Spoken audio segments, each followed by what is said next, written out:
was probably pretty painful. Your husband got off easy. He was killed instantly. Mm-hmm. Which, how did you feel about when, after he had passed in the universe? Well, yes, I know being... You were probably devastated. Look at it from my point of view, if you will, please. My husband dies in a carriage accident. Mm-hmm. And then I'm grieving. The whole family's grieving. And then the university goes, you wish to take his job? Right. That's a slap in the face. I'm going to take it, obviously, but... Because you need to support yourself. But the university didn't really do it for me out of respect. They did it because I was, his widow. I mean, because they needed someone to fill in that spot. But didn't you already prove yourself and your capabilities? Yes, but they didn't want to go through a hiring process. So they. I was his widow, right. And they needed someone to fill the position. Wow. So if they would have gone through the hiring process, do you think you still would have ended up teaching there? It's hard to say. What would have been, could have been, what you planned for. So were you angry with the going astray? Were you angry with the university about that? I was. And of course they did not understand what they've done. They're like, why? You need a job, right. Here's a job.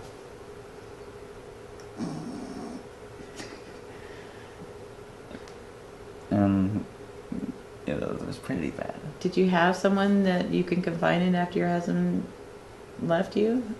I mean, your sister or any friends that... No, it was more, solitary. And so no support system? No support system, because I was socially awkward. Were your parents already gone at that point? Mm-hmm. Wow. So you just soldiered on, so to speak. Mm-hmm. So what was about it, the opportunity of carrying this work? Why was it important to, you coined the term radioactive, and why was it important to know about properties of uranium and what their capability is?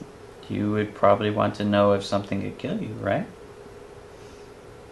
So you already went into knowing why this would kill me? Mm-hmm. And I already knew I was too late. So you just kept going until that was it? Mm-hmm. Well, in a small way, I was talking to my husband about it, who actually did have radiation for cancer. And I think the isotope you identified is not used for medical these days. I think it's a different version. Yes. But, knowing what the process he went through, because they took his thyroid out because it had cancer. And so they had to give him a radioactive pill to, get all, because they took it all out, but there was still the, you remember the free-floating cells that had to be, killed. So you understand what radiation does to a cell. And would do. But again, the scalpel that could cut out a tumor could easily cut your arteries.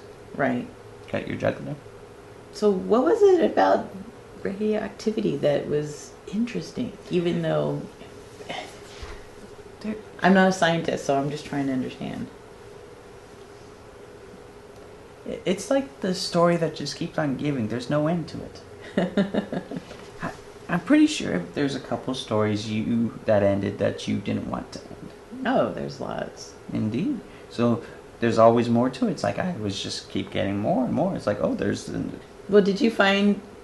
How are you treated as once you've achieved, you've got the Nobel prizes, you've attributed to doing the elements that you discovered, and how did your colleagues treat you, as you got older, and, did they respect you?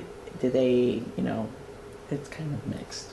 Depends on how they were raised and whatnot. Some of them were like, a woman shouldn't be doing this, or some of them were like, hey, okay, yeah, you're doing good, and then some were like, oh, it's you. Well, that's... And I did not react very good to those, and then after a while I'm like, if you're gonna do this, please do it after I'm gone. So that's an interesting thing where you came to the United States and you met Woodrow Wilson. Was it Wilson? No. The H. What is his name? I don't know. I'll look it up. So you had lunch with what was it? Some famous women, wealthy women. Yeah, but sometimes I was like, why do I have to do this? I'm busy. But of course, you know how it is. And they raised the money to buy the radium, which at that point was so expensive. What was it, 500,000 Swedish krones or something like that? And they gave it to him in a little vial. I mean, how did you feel about that? Thank you. I don't have to get it myself. Yeah, tell me about that process. What was it?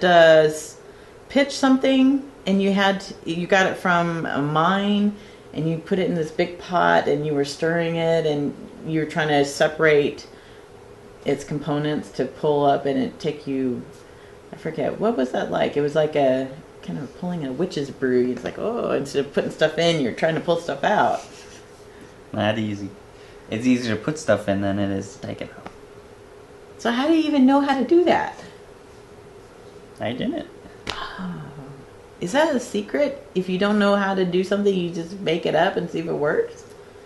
That's 80% of science right there, my dear. Really? A desire to learn something and a desire to do anything it takes to learn it.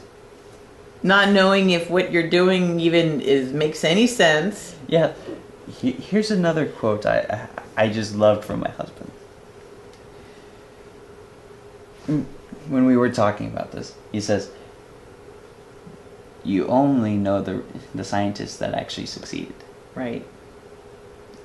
Because you don't know the thousands and millions that have failed.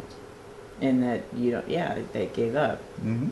Well, or we're just continuously failing, which is sad. It does happen, but you soldier on, good for you.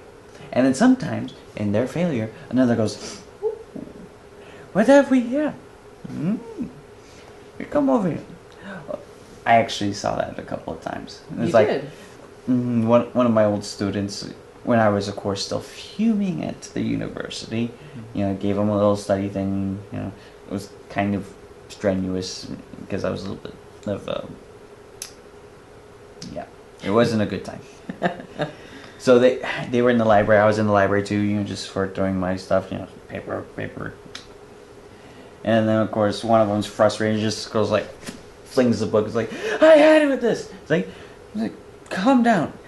Let me help you. And a good partnership is formed. Right. You don't know how many times I've seen that. Wow. So even in failure,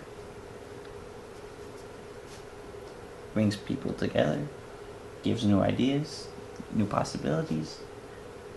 A new point of view, because someone else brings different experiences, different education, different thought process to the table. So was that kind of like you and Pierre, where he was older, had more experience in magnetism and with your education, so was it kind of a blending of experience in a new solution? Because and also solved, stopped guys from hitting on me, so I'm like,